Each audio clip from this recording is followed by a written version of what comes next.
Você sabe quais são os 2 pré-requisitos fundamentais para uma família funcionar em harmonia? Vou falar então sobre o primeiro. O primeiro pré-requisito é a hierarquia. Toda família precisa de pais que comandem essa família. A hierarquia tem a ver com o poder. Quem manda, quem determina, quem organiza. E são os pais os detentores desse poder. E esse poder faz com que as crianças se sintam protegidas, porque são os pais que dão a vida, protegem a vida, encaminham a vida, dão condições materiais para que essas crianças possam sobreviver até que elas possam dar conta de si mesmas. Há uma relação vertical na relação entre pais e filhos. Não tem como ser horizontal, todo mundo igual. Os pais são os adultos, eles são os responsáveis, eles têm uma vivência muito maior que os filhos. E essa relação de comando traz para as crianças segurança, tranquilidade. E é claro que ao longo da vida, essa função ela se modifica um pouquinho. Sai do comando e passa para o aconselhamento, quando os filhos já são adultos, têm suas próprias famílias. Mas a verticalidade nessa relação, ela será sempre presente. A segunda é a ordem. E essa relação, ela é horizontal dentro da ordem. Porque é a relação entre os filhos, é a relação entre os irmãos. E é ela que possibilita várias experiências emocionais dentro da família. A hierarquia determina o comando. Eu aprendo a ser comandado, a respeitar o maior, a seguir regras e seguir ordens. E na ordem, eu aprendo a cumplicidade, a parceria, as disputas, as rivalidades, as trocas, o apoio. Aprendemos coisas diferentes nessas 2 relações, tanto com os pais quanto com os irmãos. Eu vou falar um pouquinho mais sobre essa relação entre irmãos. A relação entre os irmãos, como com todos os altos e baixos, do dia a dia, ela tende a manter uma harmonia. Se na maior parte do tempo essa ordem for respeitada. E que ordem é essa? É a ordem de chegada. Todas as crianças chegam num determinado momento à família. Então, como você acha que a ordem deve ser colocada? É a ordem de nascimento? Ou é a ordem de concepção? Como essa situação ela é mais biológica do que social, é a ordem de concepção. Quantos filhos, quantas gravidezes existirem, são a quantidade de filhos que você tem. Não importa se a gravidez foi interrompida por uma questão ou outra, era seu bebê. Então esse bebê, ele conta na ordem dos irmãos. Aquele bebê que conseguiu nascer, ele vai estar num determinado local dentro dessa família. Por exemplo, eu perdi 2 bebês, tive 2 abortos e finalmente consegui ter o meu bebê. Esse bebê sobreviveu e nasceu. O que eu digo para essa criança? Eu preciso dizer para ela que ela é a terceira. Porque realmente ela é a terceira, é a minha terceira gravidez. O lugar dela na família é o terceiro lugar. E à medida que ela vai crescendo, claro que ela vai querer entender isso. E o que a gente precisa dizer para essa criança? Dizer simplesmente que os irmãozinhos não sobreviveram.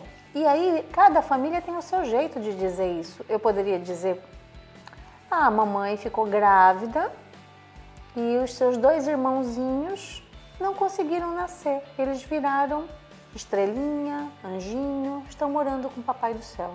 Cada família vai dar a sua explicação. O importante para a criança é ela saber qual é a ordem dela dentro da família. Quando as crianças estão no seu lugar real, todas as dinâmicas familiares se resolvem facilmente. É claro que vai ter conflito, birra, resistência, mas isso fica mais leve, mais fluido e as coisas são resolvidas com tranquilidade.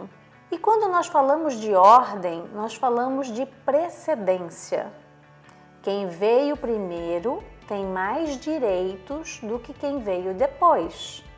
Não é muito bem o que acontece nas famílias atualmente. Hoje, os caçulas têm mais direito que o primogênito, do que aquele que chegou primeiro. E isso causa muitos conflitos, ciúmes, agressões, e as famílias não entendem o que é que acontece. Simplesmente é isso. Aquele que chegou primeiro tem mais direitos, mas também tem mais responsabilidade. É mais cobrado. E aquele que chegou depois tem menos direitos, mas ele também tem mais carinho, mais atenção, mais amor. Então fica justo. E como que isso se dá no cotidiano de uma família? Então aquela criança que nasceu por último, ela vai dormir mais cedo para que as crianças mais velhas passem mais tempo com os seus pais. Ou a criança mais velha. A criança tem que entender que a chegada de um irmãozinho não vai retirar nada dela. Vai justamente trazer valor ao lugar dela dentro da família. Então ela vai ser atendida primeiro, ela fica mais tempo com os pais, ela tem passeios que o menor não pode participar. A família precisa se organizar para dar valor ao filho mais velho, para que ele não tenha ciúmes, nem faça nenhum tipo de competição com a criança mais nova. A família deve oferecer uma sensação de expansão do amor, não de divisão, não de limitação, não de diminuição. Cada criança que nasce amplia o amor dos pais. E isso traz uma sensação de tranquilidade para a criança mais velha. Então, como fica o caçula, afinal de contas? Ele chegou por último, ele tem menos direitos em relação aos mais velhos. O que ele ganha com tudo isso? Ele ganha leveza, porque no início, com os primeiros filhos, os pais são mais rígidos, cobram mais, querem mais perfeição. E depois do terceiro, quarto filho, eles não têm mais tempo para ficar se apegando a pequenas coisas. Então, os caçulas, eles são sempre mais livres. E isso é para o resto da vida. O caçula é o mais leve, é o mais criativo, é o que tem mais possibilidade de fazer coisas diferentes e que a família aceita.